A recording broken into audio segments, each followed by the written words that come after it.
अस्सलामुअलैकुम सामीन, यकुम ज़ी-क़ाइदा है, 2 जून है। सोशल इंडिया न्यूज़ में आपका खैर मक़दम है। ये वीडियो आपने देखी, किस कदर डरावनी वीडियो है। किस तरह ख़ातीन कुएं से अपनी जान जोखम में डालकर पानी निकाल रही हैं। ये वीडियो मध्य प्रदेश की है, जहां हम अभी आपको बतलाएंगे कि पानी की किस तरह समस्या खड़ी हो गई है, पानी किस तरह सूख गया है और वहाँ की सरकार हिंदू मुस्लिम करने में लगी हुई है।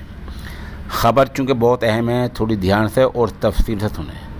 मध्य प्रदेश के डिंडोरी इलाके के गांव घुसिया का ये वीडियो सामने आया है।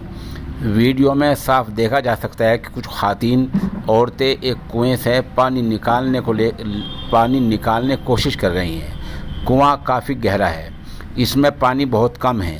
कुएं के निचले तलहटी में, बिल्कुल निचले हिस्से में थोड़ा पानी बचा है। ऐसे में ये औरतें कुएं में नीचे उतर कर उसी हिस्से से बर्तन में पानी भर रही हैं। वहीं एक खातून पानी भरने के बाद बिना रस्सी के दीवार के सहारे ऊपर जाते हुए दिखाई दे रही है। ये उसी की वीडियो है जो आपने अभी देखी है। चंद तस्वीर भी हम मौके की पेश कर रहे हैं, किस तरह लोग बर्तन में पानी भरने के बाद उसे रस्सी के सहारे ऊपर खींचा जा रहा है।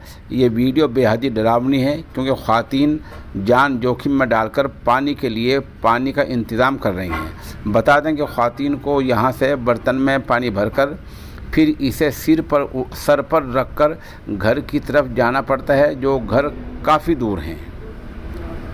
खबर रसा एजेंसी ANI से बात करते हुए मकामी लोगों ने वहां के सियासी नुमाइंदों से खफगी नाराज़गी का इजहार किया है।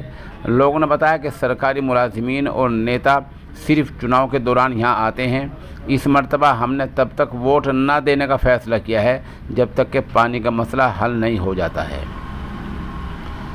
बता दें कि इस इलाके में 3 कुएं हैं, सभी सूखने के कगार पर हैं। किसी हैंडपम्प में पानी नहीं है। ध्यान रहे कि मध्य प्रदेश के 313 में से 84 ब्लॉकों में पानी का मसला गहरा गया है और सरकार पानी को न देखकर, पानी का मसला हल न कर हिंदू मुस्लिम में वहाँ लगी हुई है। ये वीडियो तस्वीर हम मौके की पेश कर ही रहे हैं।